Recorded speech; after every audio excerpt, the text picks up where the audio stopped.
Hi friends, welcome to Pavi's Pantry. இன்னைக்கு ஒரு டிஃப்ரெண்டான பாயாசம் தாங்க. பாயாசம்னா பிடிக்காது அப்படின்றவங்க யாருக்கு மாட்டாங்க. ஆனா நிறைய பேர் ஸ்வீட் அப்படின்னா சாப்பிட்றது பாயாசம்னா கொஞ்சம் சாப்பிட்டுடுவாங்க அப்படின்னு. ஸோ இன்னைக்கு வித்தியாசமான ஒரு பாயாசம். எப்பவும் சேமியா பாயாசம், ஜவ்வரிசி பாயாசம், பருப்பு பாயாசம் அப்படின்னு இல்லாமல் அவல் வச்சு தாங்க செய்ய போகிறோம். இதில் அரிசி போட்டும் செய்வாங்க கேரளா ஸ்டைலில். பட் அது இல்லாமல் அவல் வச்சு எப்படி சிம்பிளாக ஈஸியாக செய்யறதா. பாயாசம் பிடிக்கும் ஆனால் செய்ய தெரியாது அப்படின்றவங்களுக்கு எல்லாத்துக்குமே இது ஒரு சிம்பிளான மெத்தட். வாங்க வீடியோக்குள்ள போல எப்படி செய்யறதுன்னு பார்ப்போம். இப்போ கடாய் காஞ்சிச்சு, நெய் ஊற்றிக்கலாம். ஃபஸ்ட்டு முந்திரி திராட்சை வறுத்து எடுத்துருவோம் பாயசத்துக்கு. ஸோ இப்போ இதை கட் பண்ணி வச்சுருக்கிற பாதாம் முந்திரி அதில் வறுத்து எடுத்துப்போம். நீங்கள் வேறு ஏதாவது நட்ஸ் இன்னும் ஆட் பண்ணுறதுனாலும் சரி, இந்த வேர்க்கடலை கூட நீங்கள் ஆட் பண்ணுறதுனா ஆட் பண்ணால் பசங்க சாப்பிட்றது கொஞ்சம் நல்லாயிருக்கும், டேஸ்ட்டும் கொஞ்சம் வித்தியாசமாக இருக்கும். முந்திரி வறுபட்டுருச்சு. இப்போ இதை எடுத்துட்டு இதே இதில் நம்ம திராட்சை வறுத்துக்கலாம்.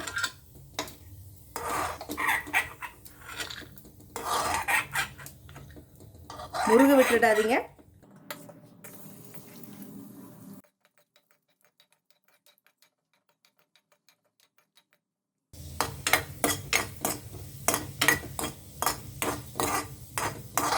திராட்சை நல்லா வறுத்துருச்சு.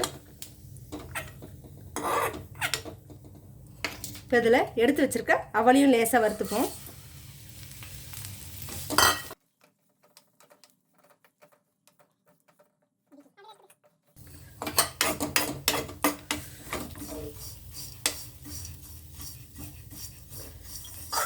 லேசாக வறுத்துக்கோங்க, ரொம்ப வறுக்கணுன்றது கிடையாது. ஏன்னா பாயசத்துக்கு அவல் இப்போ எப்படி இருந்தாலும் பாலில் தான் வேக போகுது. சும்மா லேசாக அந்த வறுத்துக்கிட்டிங்கன்னா கொஞ்சம் நல்லாயிருக்கும் சாப்பிட்றதுக்கு, பாயசத்தில் கடித்து சாப்பிடும்போது. இப்போது பாயசத்துக்கு ரெடி பண்ணிக்கலாம். அவளுக்கு இதாகிடுச்சு. இதை எடுத்து ஒரு பிளேட்டில் கொட்டிப்போம். இப்போது ஒரு பாத்திரத்தை வச்சுட்டு அதில் பால் ஊற்றிடலாம். நீங்கள் எவ்வளோக்குள்ள பால் ஆட் பண்ணுறீங்களோ அவ்வளோக்குள்ள டேஸ்ட் நல்லாயிருக்கும்.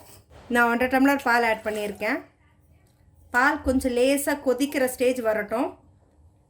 பால் நல்லா கொதித்து பொங்கி வருது. இந்த ஸ்டேஜில் நம்ம வறுத்து வச்சுருக்க அவலை இதில் போட்டு வேக வைப்போம்.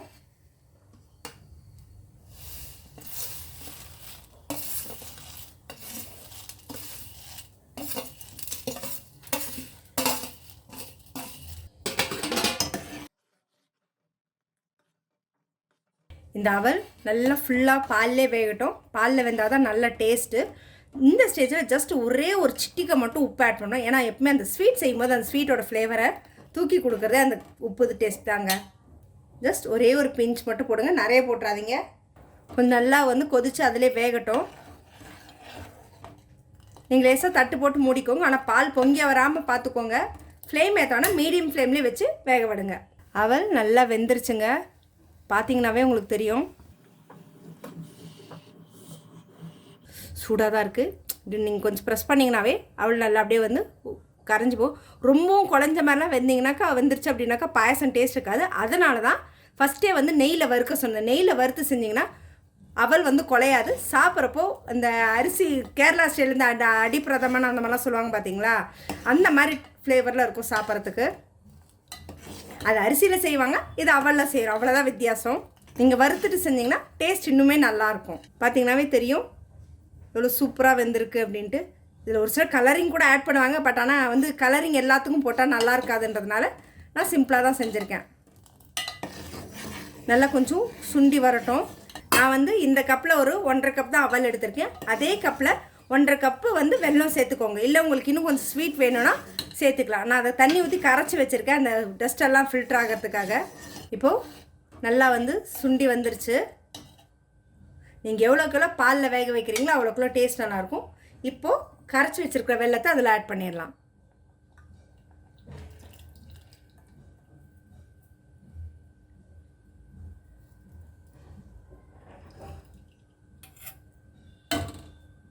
இப்போ கொஞ்சம் ஃப்ளேம் ஏற்றிப்போம். நீங்கள் வெல்லமாக அப்படியே போடுறதுனாலும் உங்களோட சாய்ஸ், தாராளமாக நீங்கள் போட்டுக்கலாம். ஏன்னா ஒரு சில வெல்லத்தில் மண் தூசி அதெல்லாம் இருக்கும் அப்படின்றதுனால இந்த மாதிரி நீங்கள் ஆட் பண்ணும்போது டேஸ்ட்டும் நல்லாயிருக்கும். அது வாயில் மண் தூசி எதுவும் படாது. இதே நீங்கள் இதை கருப்பட்டியில் செஞ்சிங்கனாலும் இன்னும் நல்லாயிருக்கும். வெல்லத்துக்கு பதிலாக கருப்பட்டி சேர்த்தும் நீங்கள் சேர்க்கலாம், இல்லை நாட்டு சர்க்கரையும் சேர்த்துக்கலாம். இது நல்லா ஒன்று சேர ஒரு 5 நிமிஷம் கொதிக்கிட்டோம்.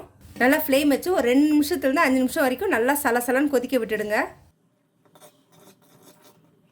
பாருங்க நல்லா அப்படியே இதாகி வந்திருக்கு. இந்த ஸ்டேஜில் நம்ம கொஞ்சம் ஏலக்காய் ஆட் பண்ணிப்போம். இது கூடவே வறுத்து வச்சுருந்த முந்திரி திராட்சை பாதியும் ஆட் பண்ணிக்கலாம். சுவையான அவல் பாயசம் ரெடி ஆயிடுச்சுங்க. பார்க்குறதுக்கே சூப்பராக இருக்குங்க. அப்படியே சாப்பிடணும் போல் இருக்குது. என்ன ஃப்ரெண்ட்ஸ், பாயசம் எப்படி இருந்துச்சு? சிம்பிளாக இருந்தாலுமே பார்க்கறதுக்கு, ஆனால் செஞ்சவங்க செம ஃப்ளேவர், செம டேஸ்டிங்க. வேலையும் நிறைய கிடையாது, ரொம்ப சிம்பிளாக பாலை காய வச்சோம், போட்டோம், டக்குன்னு முடிச்சோம், எடுத்தோன்னு சொல்லிட்டு ஈஸியாக சொன்னேன். யாராவது ஒரு பாயசம் செய்ய தெரியுமான்னு கேட்டால் தெரியல அப்படின்னு யோசிக்கவே வேண்டாம். இதுதாங்க ஈஸியான சிம்பிள் ட்ரிக் மெத்தட். இந்த மெத்தடை ட்ரை பண்ணி உங்களோட கமெண்ட்ஸை கமெண்ட் பாக்ஸில் கொடுங்க. இல்லை வேறு ஏதாவது விஷயம் நீங்கள் ட்ரை பண்ணி உங்களுக்கு வேறு ஏதாவது எக்ஸ்பீரியன்ஸ் வேணும் அதையும் கமெண்ட் பாக்ஸில் கொடுங்க. இந்த மாதிரி அடுத்தடுத்த இன்ட்ரெஸ்டிங்கான வீடியோஸ்க்கு என்னோட சேனல் சப்ஸ்கிரைப் பண்ணிக்கோங்க. பக்கத்தில் இருக்க பெல் ஐக்கானும் கிளிக் பண்ணிக்கோங்க. நோட்டிஃபிகேஷன் மிஸ் பண்ணாமல் இருக்க.